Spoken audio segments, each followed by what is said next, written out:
A manhunt for the person who fatally shot conservative activist and father of two Charlie Kirk is over after President Donald Trump announced the suspect is in custody. 31-year-old Kirk was the founder of the conservative youth activist organization Turning Point USA. He was fatally wounded on Wednesday, September 10th during a campus event in Utah Valley University in Orem, Utah.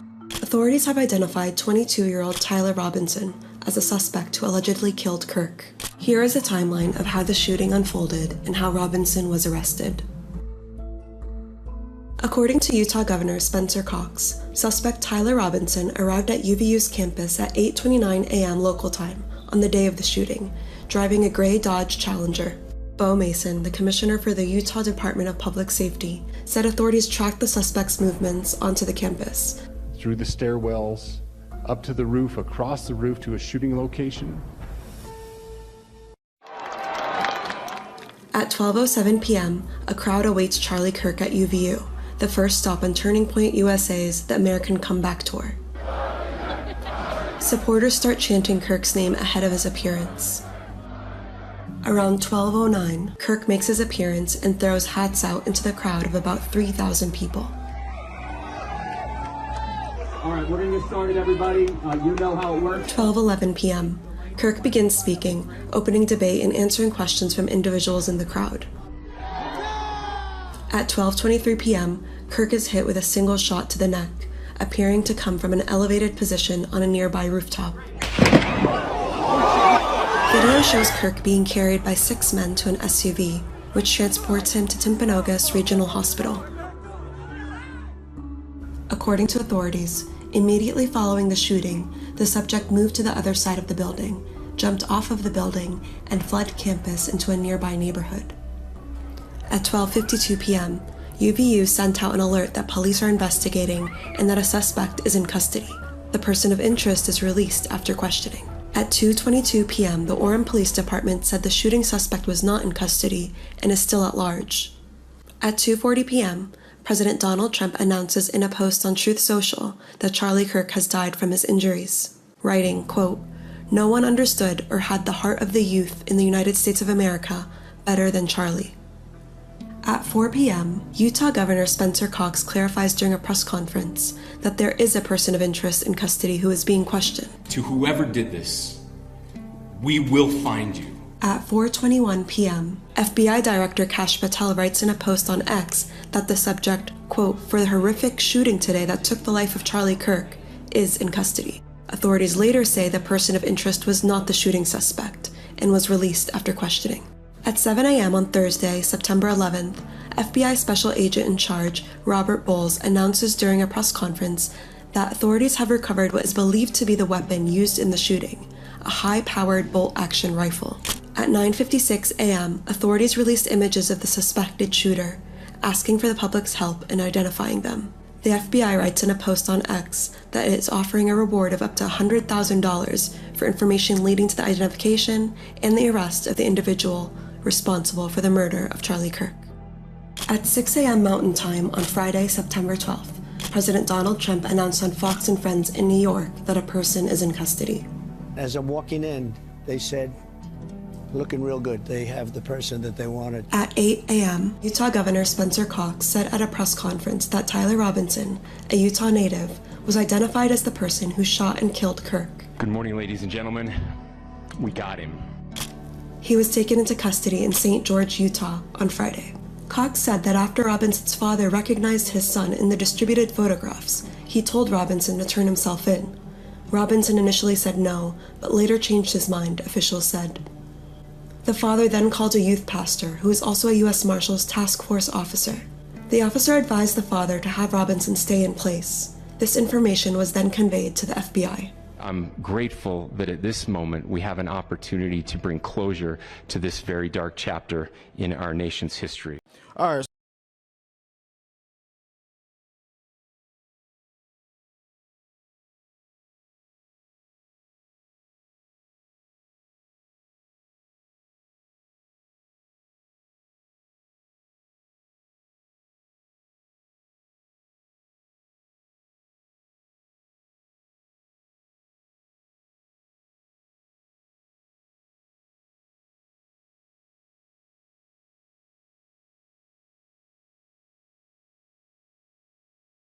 So I'm going to quote you real quick. You said, if I see a black pilot, I'm going to be like, boy, I hope he's qualified. Are you going to do that?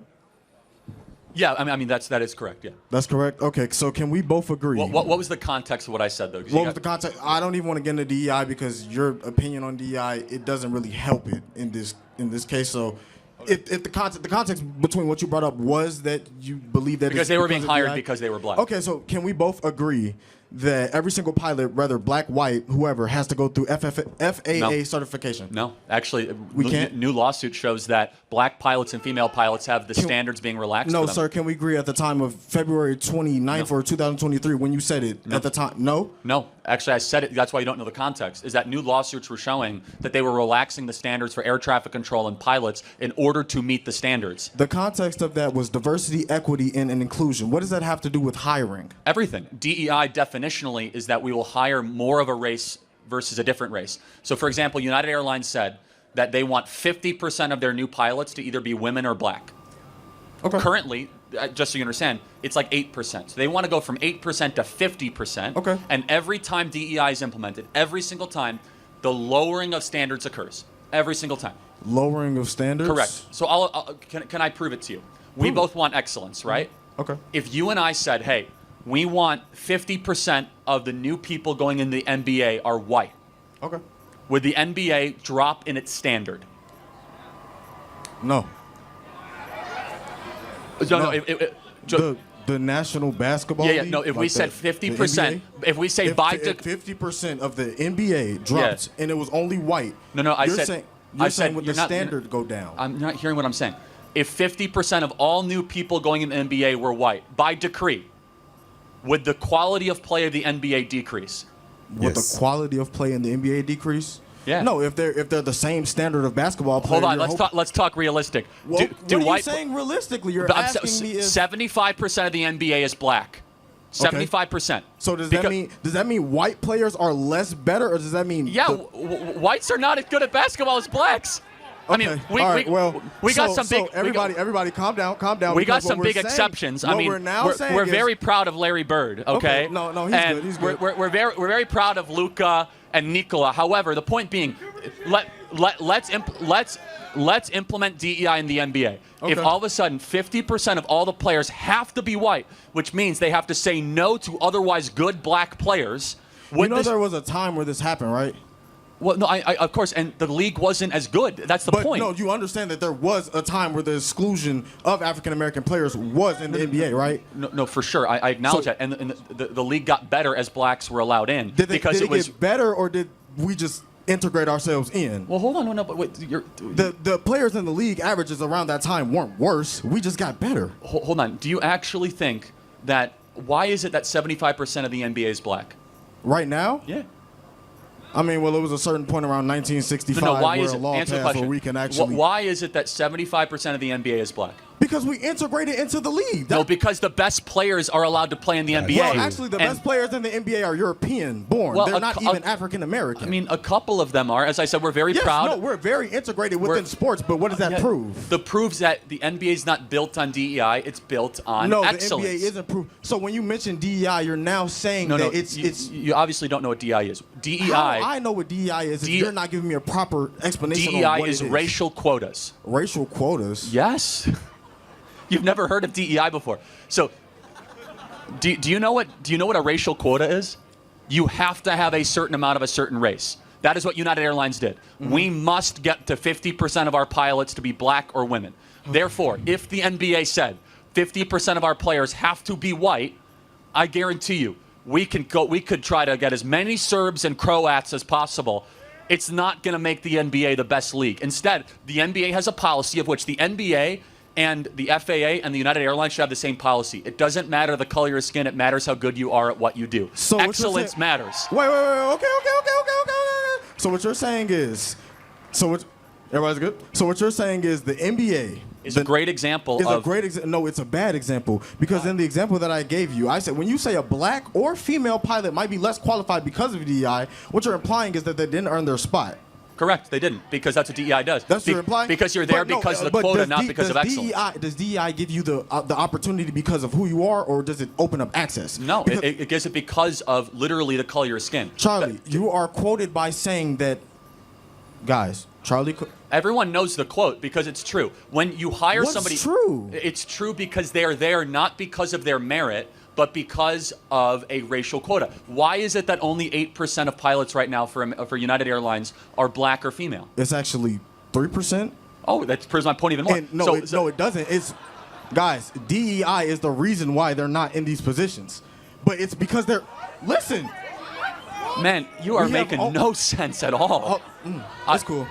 No, explain to me what... Diversity, equity, and inclusion is the... Sorry, okay. Explain to me what a racial quota is. Diversity, equity, and inclusion is the reason as to why accesses are now open to certain races. Hold on. Can a black person not become a pilot before DEI? What are you saying? Was it equal opportunity or was it equal access? But was it equal opportunity? Was it equal access? It's Charlie? equal. Both. It's both. Yes. It's equal opportunity and it's equal. I could not go to college in 1964 with a free ride, free paid tuition, but you could, Charlie. Hold on. First of all, are y'all just forgetting that the last 50 years of historical context happened? This is crazy. How did that? That's crazy. How does that impact you? And wait, do you have a free ride right now? Do I have a free ride right now? Yeah. I go to school. Who pays your tuition? Who pays my tuition? Yeah. I don't want to share that on. You just said you had a free ride. I don't want to. Wait, hold on. I said in 1964, No. So it's 2025. Let's stay focused on today. So in 2025, even with equal opportunity and open access, it's not. That's what diversity, equity, and inclusion is. It opened up access for people like me to get these opportunities. But so someone has to pay for your college. Who's paying for it? You're saying someone has to pay for my college? Yeah. So taxpayers are paying for your college. Deposit the money into the bank right now. Well, show me your bank account. It's taxes. Wait, Charlie Kirk. This is a publicly funded institution.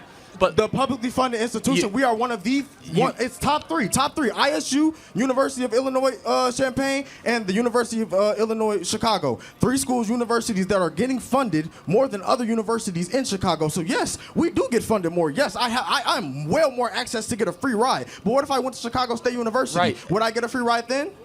I wouldn't recommend anyone goes to Chicago State. Why not? Why not? It's a terrible school. Well, Charlie, are they funded? I don't know the specifics. You don't know the specifics. It's not exactly a reputation of a great school. I can tell you, Illinois State. It is not a funding issue. Illinois State gets 92% of funding in the state of Illinois for universities, for public universities. Chicago State gets basically none, virtually none. Okay, great. What you're saying is, it was opened up accesses. What I'm presenting to you is that the access that I was allowed. Okay, so what do you mean by access? What do I mean by access? How do black people not have access to a better life in America? What's preventing them? What's preventing black people from having a better life in America? Yes. What's preventing them? Police, the government. Hold on. No. Police. How many unarmed black men die? How many unarmed black men die from the hands of police every year? Nationally. Are you serious? How many? Charlie Kirk, we're talking about something that No, you just said police. How many unarmed black men die at the hands of police every year? Did I say that is the reason why you just said police? Policing is an issue. You're right. We don't have enough police on the streets of black neighborhoods. The normal police department is well more funded than our normal libraries. What is the number 1 cause of black death in Chicago? Are you serious? Other blacks killing blacks. Are y'all saying other blacks? Yes. Other blacks? Who's killing the blacks from Chicago? A bunch of kids from Highland Park? Black, 22% Hispanic. That's very, very, very broad. Where are those locations at? Where are those locations at? No. You're saying East Garfield? You've never been to East Garfield in your life. Yes, I went once and I'll never return. You're from East Garfield? You've never been to East Garfield in your life. Tell me very clearly. So we're saying these broader locations is these smaller locations. Who is killing the blacks in Chicago? Who is killing them? Of 1,000 African Americans who you're taking statistics from communities. Who is killing? No, I want to have a conversation with you. What did you expect, Charlie? Who is killing them? Who is killing African Americans? Yes. People are killing people. No. What race is killing them? Why are y'all trying to act like African Americans are just solely murdered? People are killing people. No. What race is killing? Is it white people killing blacks or blacks killing blacks? People are killing people, Charlie. Okay. But hold on, what race is You're killing saying the other what race is killing what race more? That does not matter. It does matter because it's a black-on-black problem. It's a and blacks need to solve the problem of black-on-black violence. Is it a black-on-black problem or is it a crime problem? It's a black-on-black problem that is a crime problem. Because I'll tell you what, if it was a bunch of kids from Deerfield coming in with guns, it would be a white problem. But somehow, if it was a black-on-black problem, it's a crime problem. It's systemic injustice. If the police don't have enough funding. What you're saying is, Charlie, you're forgetting that these locations that you're bringing up are secluded by these races. So these races might not, they might have an easier time with policing, and they're going to have nearly response time of 2 seconds. Wait, it's the police's fault that so many blacks are killing other blacks? Who just said that? You did. I said that? Yes. No, but no, I want you to tell me, why is it that black Americans are 13% of the population, yet they commit 55% of the murders? Where can you show me that? Again, it's FBI statistics. It's well known. FBI statistics? Where can you show me that at? Can you give me ask ChatGPT, ask Grok. Why would I ask ChatGPT when ChatGPT has shown, proven? What? Prove it. Again, anyone near you can show you the stats, right? It's right there. Look. Man. Let's read it. 70% of offenders were African American. Wait, pull it back up. Boo, yeah. Charlie, for the sake of myself, I really do appreciate the ability to debate with you, man. I want you to think about what I asked you. Okay, you mind if I have a hat? Yeah, sure. Thank you. Thank you.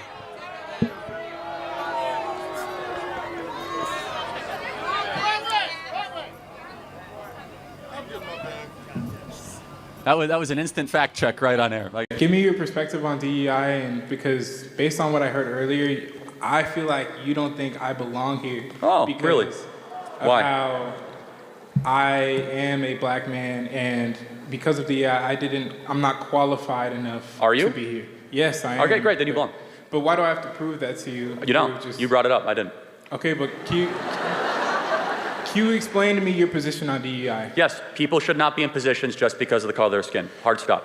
Okay, but do you feel like I'm here because I'm not feeling anything towards you, actually. Okay, I'm not prejudicing you. I'm not stereotyping you. I'm saying that it's a material. I'm not saying you are. I'm not saying you are. No, you are. You said I don't feel comfortable being here. You started with. I didn't say I wasn't comfortable being here. I said I feel like you made it to where I got here through DEI. So let's examine that. What have I said that makes you feel that way? When you mentioned how DEI is only just putting people of color and marginalized groups in spaces, even if they're not so correct. Qualified. That's exactly what DEI does. But that's not all that it does. You're categorizing it as something it isn't. No, that's exactly that is the charter missions. That's not all. Okay, that it so does. diversity, equity. So equity is outcome based. Okay. Is about making people who are of different skin colors have the same outcome, regardless whether or not they are qualified. The best example we have of this is the Students for Fair Admission Harvard Supreme Court case, where black students, they could have a SAT score 300 points lesser than the Asian equivalent and still get into Harvard. That is DEI in practice. I believe when you're hiring for an organization or for a company or for whatever you are doing, you should prioritize merit and character, and race should mean nothing. We should build around things that matter and not things that don't matter. Okay, but you have to also take into the fact that black people have only been able to completely legally be able to make profit for themselves for around 60 years. And this is, no. Since segregation ended in 1965 and the Equal Rights Act in 1965, so what you're telling, there's not. How did that, so let's talk about you. How did that impact you? How did something that happened 60 years ago impact your life? It impacts me all the time. How? Okay. You're at Texas A&M, you're doing great. Okay, yes, sure, yeah. So aren't you a living example that all that's a bunch of nonsense and you could just act good and behave well and succeed? But there's also living examples of the exact opposite. If you look in the impoverished neighborhoods in certain parts of Chicago or St. Louis, there's black communities being thrown aside because they're not getting education. Thrown aside? Okay, yes, so I think we can get somewhere. Why have the black community gotten poorer since the passage of the Civil Rights Act? Tell me that. Because of the way the culture has been perpetuated through the years. Hold on. Think about it. So they were richer when we were segregated and more racist. America's become less racist. What about Tulsa? Yeah, no one's going to defend what happened in Tulsa again. But let's talk. We're talking about a lot of different cities. We're talking about Chicago, Tulsa. But let's again. This is a very important point. Do you think the fact that 70% of black youth don't have a dad around is probably pretty important? That's because of the culture. Respectfully allow me to interject. How does the white culture impact the fact whether or not a black dad stays around when he impregnates a woman? I'm not saying it's the white culture. What is it? The culture that has been perpetuated through the 200 years of slavery, the 100 years of segregation, and Jim Crow laws. The marriage, so I got to interject again, I'm sorry, I don't mean to interrupt too much. But in 1960, before the Civil Rights Act, 20% of black youth had a dad around. Now it's, 20% were single fathers, 80% had a dad around. It's been inverted. So we actually have seen black dads run away from their kids the last 60 years. Why is that? Because of the raised incarceration rates, because of the perpetuated culture. So how does one go to jail? That's obvious. I'm not answering that question. Yeah, so maybe it's because they committed crimes? Okay, but when you're forced it's not just this is old, this is in the past, this doesn't affect you anymore. Okay, so actually let's take a different group. How did the Holocaust impact Jews? They're doing pretty well. Well, because they got reparations, we didn't. How? What reparations did the Jews get? Through acknowledgement, through money, through we acknowledge slavery happened. So, okay, but you're sitting here and acting like it plays no role. No, but to your argument, the Holocaust was 80 years ago. Half of all the Jews on the planet were killed. Everything they earned was taken. Jews are doing great. If all of a sudden something that happened 80 years ago impacts your material prosperity, how did Jews defy the curve? How did poor Asians do so well? Why is it that Asians are now the wealthiest minority in America, many of whom came with no money in the 1950s or 60s? Because of the culture and opportunities that were provided to them. But you're not hearing me out. Black Americans have had the same opportunities. However, people still look at us like criminals every day. Hold on, but I don't look at you like a criminal. I'm not saying you do, I'm saying some people do. But I mean, do you want me to be brutally honest with you, or do you want me to be politically correct? Brutally honest with you. Okay, do black people commit more crimes than white people? It's not even close. Okay, but you have to take into account the culture that has been perpetuated. Okay, got it. So we can agree on this. Do you mean internal black culture? It's not. It's deeper than that. Do you think? Let's take time out. Do you think the average rap artist that a black kid in the hood is listening to is glorifying marriage and family and saving your money? That's what sells because it's a culture thing. It's not just within the black community. I agree. No, but hold on. Everyone listens to it. It's not just isolated. It's bad for everyone who listens to it. The point being is that black youth, as they are being raised, their role models are largely not glorifying staying with one woman, getting married, going to church. And if you're wrong, show me the black role models that are doing that. There might be a couple I could think of, maybe. But if it's about culture, you're right. The internal black culture has collapsed the last 60 years. We're no longer elevating the family. We're no longer elevating staying with the person that you're with. So our contention here as conservatives is that the systemic racism stuff is a bunch of rubbish. Instead, it's systemic bad choices. Do you feel that systemic racism isn't real? Of course not. What can I do that you can't do? Name it.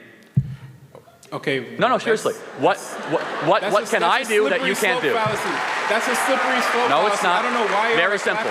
No, because back in 1940, you would have been able to answer that question. Well, Charlie, there's a bathroom over there that I can't go to. There's a major league team. I can't walk into the grocery store and get the same looks that you do. I walked into Brookshire Brothers a couple of weeks ago when I was looked at. That's an insanely hyper-paranoid way of living life. But that's not evidence, right? It's a real example. By the way, if I walk into a black neighborhood, I get bad looks too. Okay, so I don't know what the contention is. Because of the way you treat our culture and the way you perpetuate. Oh, wait, hold on. The way we treat your culture, we have gone to such great calisthenics and ridiculous gymnastics to prove that we're not racist. In fact, it's the worst thing that you could be called in America. We had, during George Floyd 2020, we had hundreds of millions of dollars given to Black Lives Matter. I don't know where that money went. Did it improve material worth of black America? So, I mean, and we actually do know where it went, actually. And so, but going back to your main contention, when you practice DEI, because that was your main point, right? You are rewarding bad culture. You even acknowledge it. You are saying that someone should be there based on the color of their skin. We say skin color doesn't matter. If you want that position, work harder study harder, and then you might be able to get that position. When we're forced into underfunded communities where schools are based off of property value, we can't. Well, actually, school choice is now the law of the land here in Texas, okay, so well, that's not correct. Secondly, do you just expect a single-parent home to pick up and move into some rich neighborhood? well, again, so let's go back to why are they the single-parent home? Because of the hundreds of years. Do you believe in the maxim or the belief that you should take responsibility for your decisions? It's not just one person's decisions. It's so much deeper than that. See, why are you trying to? That's where you and I have a different belief. You believe in this. It's not. It's a fact. No, it's a belief. Again, you have to tell me then, why do Jews do so well? Holocaust didn't impact their material worth. How did Asians do so well? And by the way, even more so, why are Hispanics getting so much wealthier? If we were so racist, why are Hispanics all of a sudden gaining income the last 20 years? There's something. It's a difference in culture.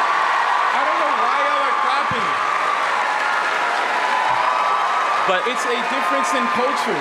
The way that each culture is treated is so vastly different in America. But again, you have to tell me, other than bad looks at the grocery store, how else is your future, you as a man in America, not a black man, how is your future somehow restricted by racism? My natural hair is seen as unprofessional when I go into an office or workplace.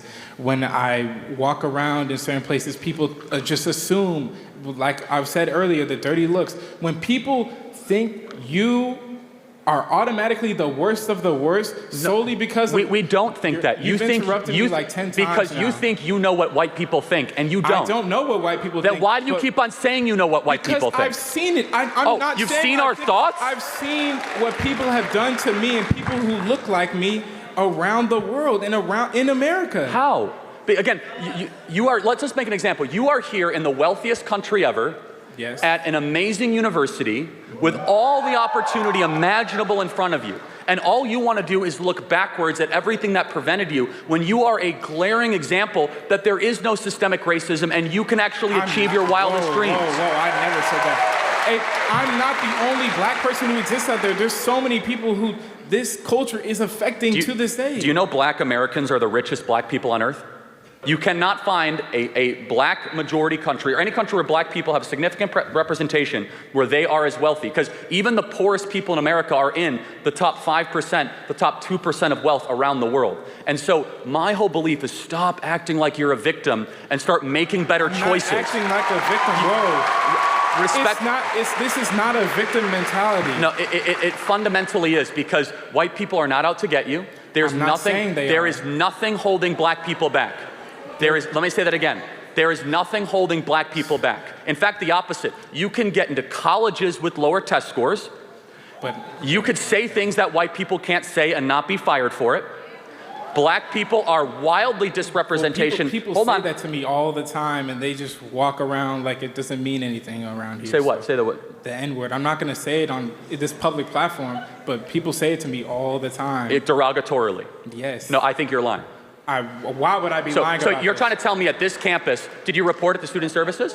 I'm not. I have too much on my plate to worry about this. So you're going to say at this campus, you're going to indict the moral character of Texas A&M. I'm not indicting the moral character of Texas A&M. Oh, yes, you are. You're saying that. I'm indicting the moral character of one person or a few people. Oh, now it's one. So you heard it all the time, and now it's one. Got it. So it's not okay. You're taking me out of context. This is the point: is that I don't believe you, because now you resort back to a race hoax to make it seem as if the white kids on this campus are like racist and terrible. White kids. Oh, so was it a black guy that said it to you? I'm not.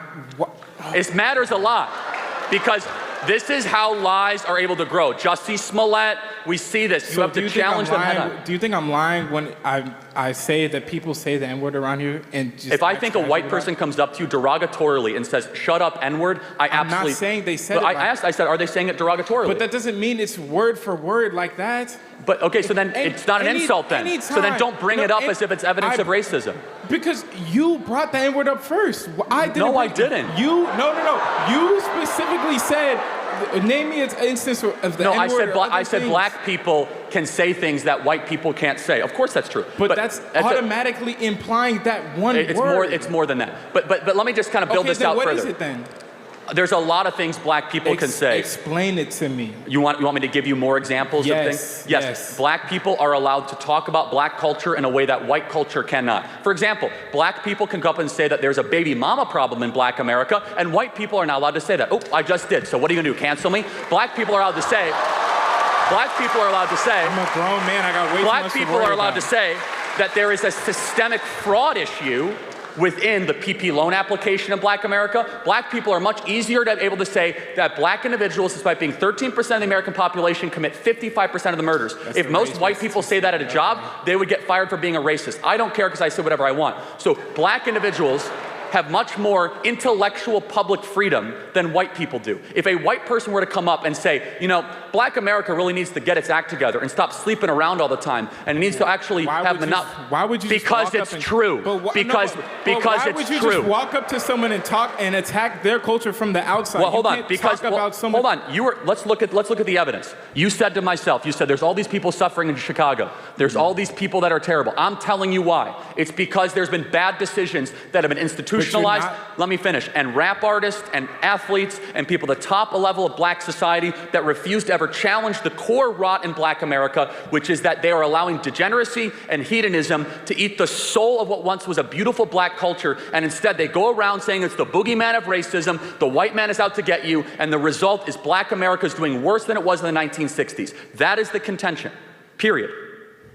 It's not just, it's a culture. It's so much deeper than the present day we are in. I don't know why you're pretending like it just doesn't matter.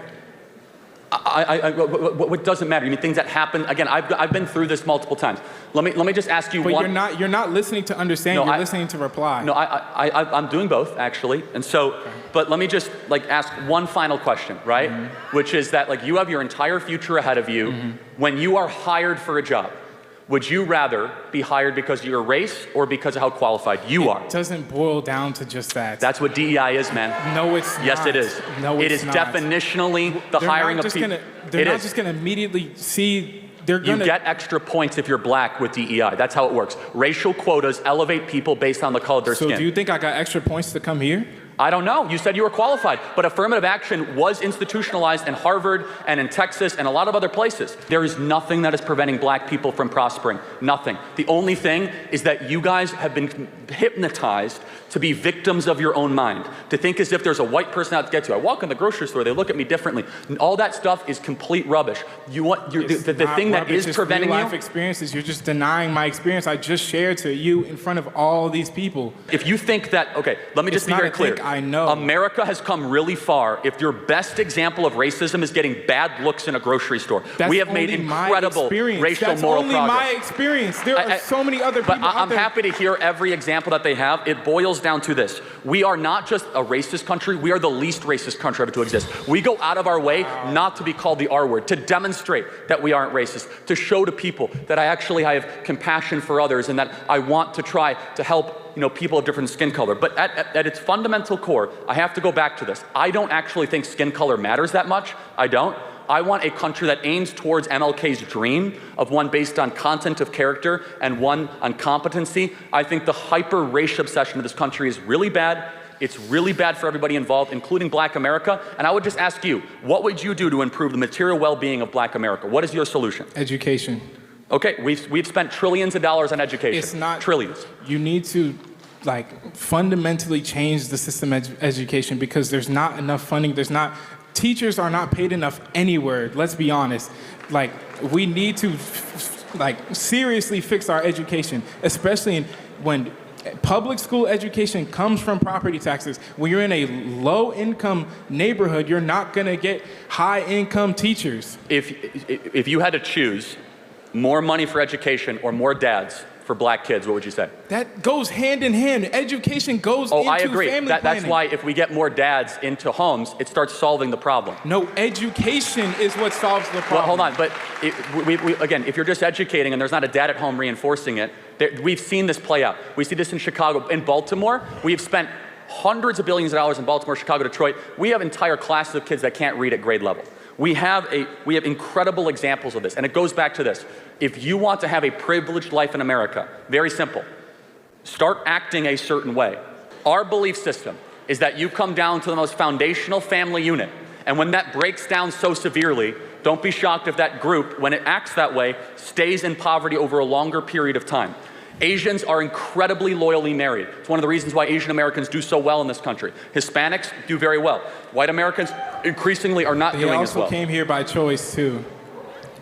My ancestors did not come here by choice, but okay, so we don't have to go too far into that. We don't have to go into that. I want to get the next question. Again, you should be kissing the ground because you're right. You didn't come here by choice. But why are the you other, telling me to? Hold on, I'm telling you right now, you should be kissing the ground with gratitude because you're right. You are not in Africa, and you should be thankful you're not in Africa, that you're in the United States of America. That's my end of contention. Thank you very much. Hello my friends, it's good to see you for yet another video, and this is going to be a tough video to make. I'm going to have to really watch what I say or I'm going to get kicked off of this platform for good. This video does not contain any calls for violence and does not condone violence in any way, but I am going to explain to you as a working class American how the vile, absolutely horrifying nature of America in its current state starts at the top with Donald Trump and has worked its way all the way through our society so that Americans can't even sit down and have a meal with their family members now without being portrayed as some sort of demonic presence that is trying to destroy the world, based on the top, coming down from Donald Trump all the way through our society. So as we know, yesterday, Charlie Kirk was killed. Obviously that's not something you want to see in America at all. But I'm not going to get on here and blow rainbows up your ass and try to tell you that Charlie Kirk was a good person. Because the fact of the matter is, Charlie Kirk was not a good person. Charlie Kirk was a grifter that recognized a long time ago that it is very profitable to lie to the American people. This is a very common thing in right-wing media that is backed by billionaires looking to protect their interest and their interest alone. The billionaires will pay news anchors and content creators millions of dollars per year to protect the billionaire's interest at the cost of Americans every day. Charlie Kirk recognized that and he took advantage of it a long time ago, but Charlie Kirk is a much worse person than that. Charlie Kirk was a race baiter who took every chance he could to call for how do I want to say this, the demonization of anybody who wasn't just like him. Charlie Kirk was the same person that not that long ago said that if he were to get on an airplane and he saw that it had a black pilot, he would question if that pilot was actually qualified to fly that plane. Charlie Kirk is also the same person that said he's okay with the deaths of some people every year as long as we get to keep our Second Amendment rights. Ironic twist at the end, my friends. I'm sorry to say, ironic twist at the end. Charlie Kirk was a lot of really, really terrible and awful things. Charlie Kirk was a homophobe. Charlie Kirk was openly a racist. Charlie Kirk was a grifter that spread hate speech throughout the United States in an effort to protect the elites of America. I can't apologize, because if you want a good eulogy on this channel, you have to be a good person, and those are simply not the facts. However, I was shocked by the entire thing yesterday. See, my friends, I did a very, apparently a very stupid thing yesterday, was I tried to take the high road.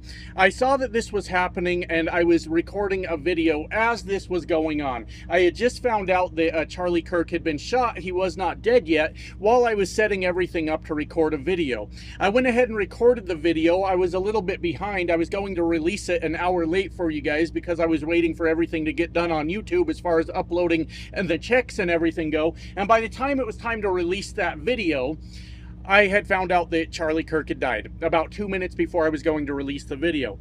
I decided that yesterday wasn't the day for it, that I was just going to hold my tongue on what I had to say, and I would get back to the thing today, and I hoped that I would see some calming voices in America, and we could start to maybe take just a fucking day, my friends, to not be animals to each other, not fucking treat each other like shit, and realize that political violence is a very slippery slope that we could be heading down in this country. And my friends, I found out how quickly that was a fuck up on my part. Because the video that I put out this morning was the one I was going to release yesterday, which discussed a little bit of the tensions between the MAGA movement and the rest of the Americans that don't have their heads up Donald Trump's ass. I decided yesterday wasn't the day. only for hours later to watch Donald Trump sit in the Oval Office and demonize the left and talk about how the violent left has once again killed another person in America. Donald Trump talked about the need to silence the left, the need to go after all of them, is what he said. From the top of this country all the way down, before a suspect had even been taken into custody. After Kash Patel had fucked the thing up so bad, he'd taken 2 people into custody, went on the internet to claim they had the person, then had to go on the internet and say they had to let the person go. Kash Patel has already botched this entire fucking thing at this point. But we sat there and we listened to the president call for action to be taken against the left in America, my friends. That is what we saw. And I realized when I saw that, and I saw everything that came after that, I realized that yesterday wasn't the day for me to play nice. Yesterday wasn't the day for me to keep my thoughts to myself. Yesterday was the day to kick the motherfuckers while they were down. Because that's the way they treated us when they don't even know what the fuck is going on. I said I had to watch what I say when I started this video, huh? I'm gonna breathe for just a second because I am absolutely furious at the President of the United States and his actions yesterday, his calls to action against American people without having any clue why this could have happened. Well, I want to tell you today, look, this video might be outdated by the time I release it. There may be a suspect in custody. We may, over the next few days, find out who this person is and what their motivation is. But as of right now, the recording of this video, we do not know what the motivation of this person was. There's a lot of reasons in this country for people to be fucking angry right now, okay? And like I said at the beginning of this video does not call for any violence. What I'm explaining to you is how we could end up in this situation in America, how we have fallen this fucking far, that this is where we're at now. And I know that political violence has been a thing for a long time in America, and we don't even know if this one in particular is political violence. But we have to sit back and think about everything that's going on in this country. And like I said, how it comes from the top down and has infected this entire fucking country. All right. Donald Trump has openly been calling for violent attacks against the left for a very, very fucking long time. Donald Trump has been mobilizing his forces, forces, quite literally, we'll get to that in just a minute, but mobilizing the right-wing influencers and the right-wing media to be absolutely vicious to the left in this country. Donald Trump has decided, oh boy, I lost my words there. Donald Trump has referred to the American people that do not think exactly like him and fall in lockstep with him on every one of his absolutely psychotic policies as the enemy from within. Where the fuck do you think I got the name from this channel? It's very similar to when Hillary called Donald Trump supporters the basket of deplorables, and then they all started referring to themselves as deplorables. You guys remember that? That is the same thought process that went into coming up with the name for this channel. Donald Trump sat right there in an interview and referred to people on the left, fellow fucking Americans, as the enemy from within, because we have the audacity, my friends, to believe in equality, to believe that regardless of your race, gender, sexuality, religion, things like that, that you are not a lesser person than us. Because we have stood up as much as we can against Donald Trump's fucking fascism. Because we have refused to let him take over the country and do what he wants against the American people, up to and including deporting people with no due process and putting them in concentration camps. Donald Trump has called those people the enemy from within. While I spent all my life growing up listening to people wave their fucking flag and talk about the land of the free, those are the very same fucking people licking the boots of a fascist right now. Do you understand how frustrating that might be? It's extremely frustrating.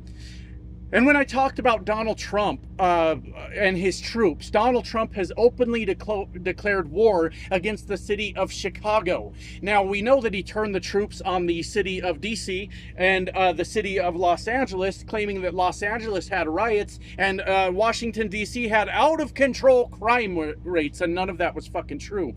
But then Donald Trump decided to rename the Department of Defense the Department of War, my friends. And shortly after he renamed it the Department of War, he posted an AI image on the internet saying that the city of Chicago is about to find out why it's called the Department of War.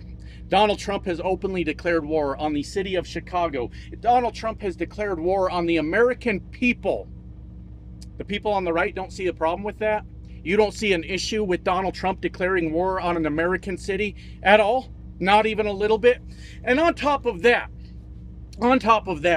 Donald Trump has been incredibly destructive to the working class Americans in this fucking term that he's in right now. And all the bullshit aside, I'm sick of hearing all the bullshit propaganda talking points about how this is the greatest economy in the history of the world. Through Donald Trump's failed trade policies, his tariffs on all these other countries, jacking up the prices for average everyday working class Americans, Donald Trump has been destructive in a number of ways. Small businesses have went under because of Donald Trump's failed policy. The farmers currently are going bankrupt because of Donald Trump's failed policy. As a truck driver, I am telling you, I am witnessing the loss of jobs in the trucking industry. 17,000 people just last month in the transportation sector had lost their jobs. And this is all due to Donald Trump's failed economic policy. So when you think about all the people that have been damaged by Donald Trump's presidency in just this term, it makes it really hard to narrow down who might be fucking angry out there, right? And then we watch as, I gotta breathe, my friends. I hope I don't get kicked off YouTube on this video, my God. But we watch as Donald Trump does the most heinous things to the American people. Donald Trump collapses the economy. Donald Trump causes us to lose money, lose our businesses, lose our paychecks. Donald Trump rounds up our cousins and our brothers and our sisters and our coworkers, and they drive them off in a van and they throw them in a concentration camp. No due process. No due process. It is as likely that this was a person on the left that was very disturbed by all the hate speech, all the hateful rhetoric from the right that may have done this. It is equally possible that it was somebody on the right who has been absolutely fucked by Donald Trump's policies. And it doesn't matter who it is. The people in America are fucking angry. The people in America are fucking angry for all the right reasons. We have been nothing but screwed ever since Donald Trump came into office. He fucking crashed the economy the first time around. And this time, it's not even about the economy anymore. It's so much worse than that. Donald Trump is mobilizing the military against U.S. citizens. We don't see the problem with that. We don't see how that might make people angry. Really? And look, like I said, I don't support violence. I am not calling for violence. What I'm saying is that when you push people to the edge so far, the way that the Trump administration has, the way that the right-wing influencers have by vilifying everybody that's different than them, the way that the Fox News has. I mean, my God, we can't even drink out of a goddamn straw without Jesse Waters trying to out you to the world as a homosexual because you just wanted a beverage. That's where the fuck we're at in this country. And these Charlie Kirks and what's his name? The fucking hardcore Nazi one. Nick Fuentes, Joe Rogan's, all these people that lie to the American people. It is not shocking to find out that Americans are pissed. That's not the shocking part of fucking any of this. And I'm so frustrated with yesterday, my friends. I am so goddamn frustrated. You think I wanted to skip putting a video out? I make money here too. I make money on this fucking platform too. You think that I wanted to skip putting out a video? That I wanted to put everything aside for just one day and say we can get back to bickering and arguing with each other tomorrow? We can get back, and not that everybody in the world has to listen to me. That's not what the fuck I'm saying. But I thought maybe this is a moment where we could all just take the fucking high road for a second. For a fucking second, we could take the high road. And it came from the top all the way down, all the way through America. While Donald Trump sat there and viewed his... spewed his vile shit towards the left in America. We watched as Jesse Waters declared war on the left. We watched as many social media influencers declared war on the fucking left. my friends. There ain't a single one of us, I don't know, I can't speak for everyone out there. There's a lot of us that lack empathy or sympathy or whatever for what is going on. Charlie Kirk himself said that empathy is one of those new age words that causes harm to the American people. Look, if we're just going by his wishes, don't be mad at us. That's what he said. That's what he fucking said.